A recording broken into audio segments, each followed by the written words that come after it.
Estamos en el tiempo de preguntas y respuestas. Tú preguntas, Dios responde. Estemos atentos a las respuestas del Señor, aquí, en Exponiendo la Palabra. Bien, hoy en preguntas y respuestas tengo la siguiente pregunta, que dice lo siguiente. ¿Qué significa nacer de nuevo?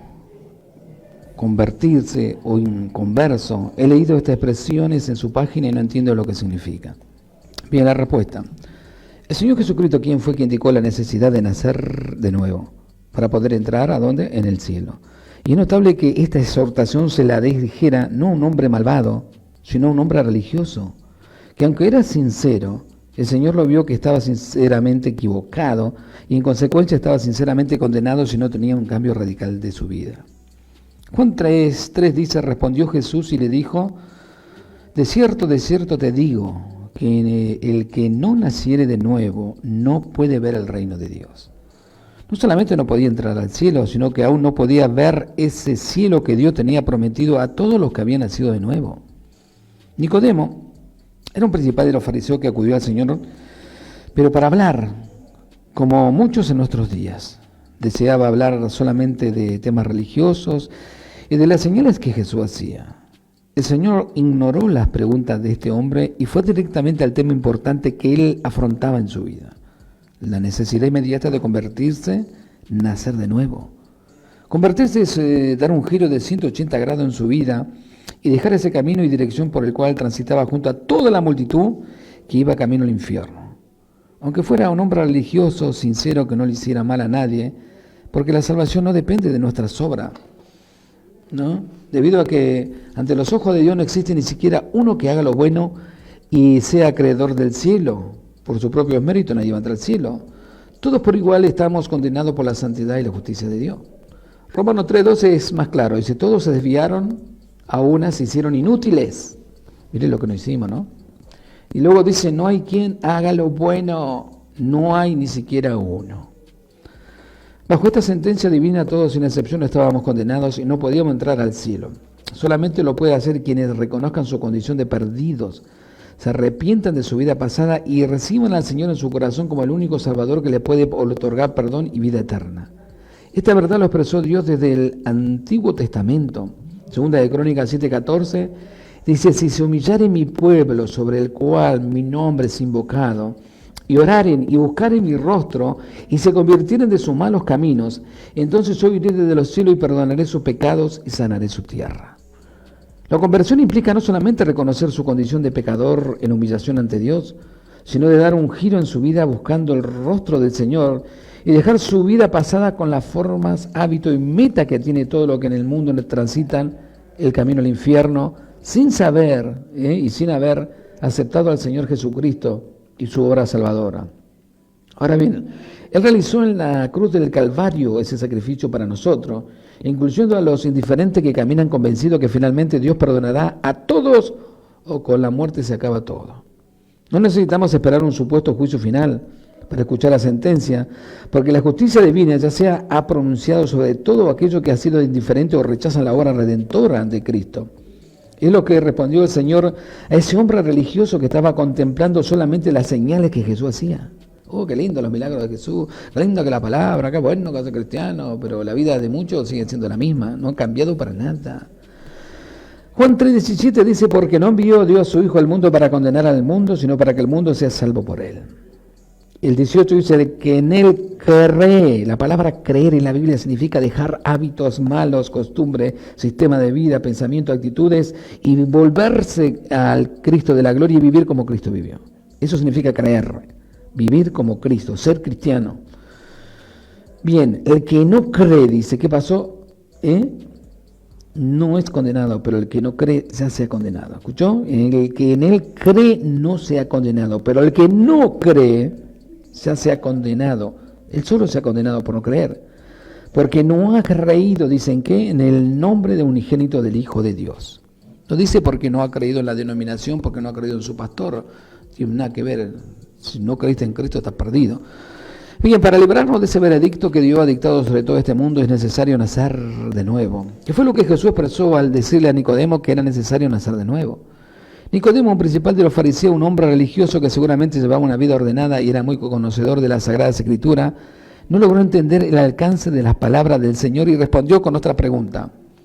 Juan 3:4. Nicodemo le dijo, ¿cómo puede un hombre nacer siendo viejo? ¿Puedo acaso entrar por segunda vez al vientre de mi madre y nacer? La mente carnal del hombre no alcanza a comprender lo que corresponde al Espíritu y es necesario que el Señor explique en términos más simples las cosas que son de Dios. Juan 5, por ejemplo, 3:5 en adelante dice, respondiendo Jesús, de cierto te digo que el que no naciere del agua y del Espíritu no puede entrar al reino de Dios. Lo que es nacido de la carne, Nicodemo, carne es, y lo que es nacido del Espíritu, Espíritu es. No te maravilles de que te dije que es necesario nacer de nuevo. Y escucha bien, Nicodemo, le dijo, el viento sopla de donde quiere y oye sus sonidos, mas ni sabes de dónde viene ni a dónde va. Así es todo aquel que es nacido del Espíritu. Este hombre religioso no podía aún comprender y el Señor tiene que decirle que la obra del Espíritu Santo, por medio de la cual se nace de nuevo, es un acto que lo compara al viento. No se puede ver, pero sentimos su efecto en nosotros. Romanos 8:16 dice, el Espíritu mismo da testimonio a nuestro espíritu de que somos hijos de ¿quién? De Dios. Pero dice, el Espíritu Santo tiene que dar testimonio. Juan 7:38 dice, el que cree en mí, como dice la Escritura, de su interior correrán ríos de agua viva.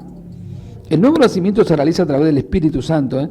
Es obra del Espíritu Santo, no nuestra, sino de Dios. Y no podría ser de otra manera porque la palabra de Dios describe nuestra condición como, Efesios 2:1, Él os dio vida a vosotros cuando estabais muertos en vuestros delitos y pecados.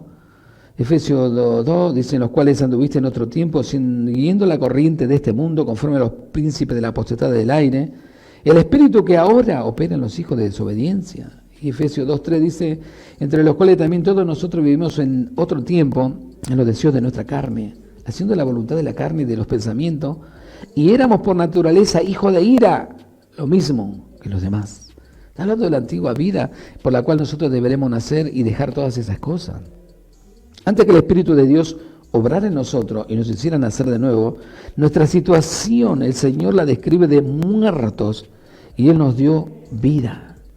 ¿Cuál fue el primer mérito humano? Ninguno, porque estábamos muertos y Dios nos regaló la vida. Nadie tuvo vida por decisión propia, porque solamente la vida puede engendrar vida. Un muerto no puede obtener vida por voluntad personal. Ahora, ¿qué ingrediente humano interviene para que un pecador pueda nacer de nuevo? ¿Levantar la mano al final de una reunión? ¿Podría un muerto levantar la mano? ¿O pasar delante al altar? Llamado muy frecuente que se escucha en muchas iglesias para satisfacer la vanagloria del predicador, repetir una oración que ha denominado la oración de la fe del pecador para que se convierta, pero ninguna de estas prácticas espurias se mencionan en la Biblia. En otro lugar más sofisticado disponen de un pequeño cuarto en el edificio de la iglesia, donde es llevado el pecador y el pastor vestido con todos sus poderes celestiales que se ha atribuido. En ese pequeño cuarto pretende tener un ascensor donde seguramente presiona un botón imaginario y ambos son trasladados directamente hasta la presencia del Señor. Y el pastor pone en la presencia de Dios al pecador para que se salve. Luego salen supuestamente salvados de ese lugar milagroso. Mentira, pero bueno. ¿Podrá tener algo de verdad todo esto ceremonial que hemos inventado o que inventó el hombre? ¿Se menciona en alguna parte de la infalible palabra de Dios o Dios se olvidó de registrarlo en la Biblia? De igual manera, cuando nacimos la primera vez no tuvimos ninguna decisión personal. El Señor está comparando esto al declarar este hecho del Espíritu cuando nos hace nacer de nuevo, para enfatizar que esta obra corresponde exclusivamente al Espíritu Santo, que señala, así es todo aquel que es nacido del Espíritu. El Espíritu de Dios es quien nos da vida y nos hace nacer de nuevo cuando estamos muertos, incapacitados de hacer algo para salvarnos a nosotros mismos. Es Dios quien extiende su brazo amoroso, nos toma y nos ordena levantarnos para seguirle a Él. Eso es nacer de nuevo. Ahora tenemos vida en el Espíritu y podemos ver parte de la gloria y el amor del Señor. En ese instante recibimos vida y vista espiritual. Y esto es lo que la Biblia denomina conversión. Naturalmente que los inconversos son todos aquellos que no han pasado por esta gloriosa experiencia de nacer de nuevo. Pero en la respuesta del Señor a Nicodemo le declara Juan 5, respondió Jesús, de cierto os digo que si no naciere del agua y del Espíritu no puede entrar en el reino de Dios. Hemos aclarado el concepto de nacer de nuevo por medio del Espíritu, pero del cual el agua se refiere aquí el Señor. Si nuestra condición previa era de muerto, no podría estar aludiendo ni siquiera a insinuación al acto del bautismo en agua como aquellos que quieren añadir y forzar una obra humana al nuevo nacimiento. En primer lugar, porque estaría absolutamente fuera de contexto, debido a que el bautismo no se considera en ninguna forma en este diálogo con Nicodemo. En segundo lugar, porque además de estar introduciendo una obra humana a la salvación, sería algo contrario al relato general del Nuevo Testamento, donde se describe claramente que todos los que creían y recibían la salvación luego eran bautizados. Nadie fue bautizado para recibir la salvación. Se introduce en el agua del bautismo a un pecador. Antes de recibir la salvación, lo único que se obtendrá será un pecador mojado, porque el agua no tiene ningún efecto milagroso, como cuando los romanistas han querido introducir al hablar del agua bendita, que es todo mentira. El bautismo es la primera ordenanza que debe cumplir al que ya ha pasado de muerte a vida, porque es un testimonio público que hacemos de nuestra conversión. Al sumergirnos en el agua estamos testificando gráficamente que ante los demás, que de lo que hemos experimentado y que a partir de ahora ya no somos más esas personas que éramos antes y que queremos vivir y servir solamente al Señor. Así que nacer de nuevo implica casualmente dar un giro de 180 grados a todas nuestras malas costumbres, a nuestra manera de vivir, a nuestra manera de pensar, de actuar, de proceder, en todos los órdenes de nuestra vida. No solo en nuestra vida, en nuestro trato para con nuestro prójimo, para con nuestros familiares, sino también en nuestro trato para con Dios, al cual antes de nacer de nuevo nosotros no le dábamos mucha importancia, o si creíamos, teníamos esa fe satánica que era una fe teórica, de que siempre decíamos, sí, yo creo en Dios, y sin embargo nuestra vida lo negaba. Así que si de verdad nacimos de nuevo, estamos sentados con Cristo en los lugares celestiales, y ya como dice Colosenses 3:1, tenemos la mira puesta en las cosas de arriba y no en las de la tierra. Y los valores son otros, las mentalidades son otras. Ya nosotros no vivimos, ya Cristo vive en mí. Estamos en el tiempo de preguntas y respuestas. Tú preguntas, Dios responde. Estemos atentos a las respuestas del Señor, aquí en Exponiendo la Palabra.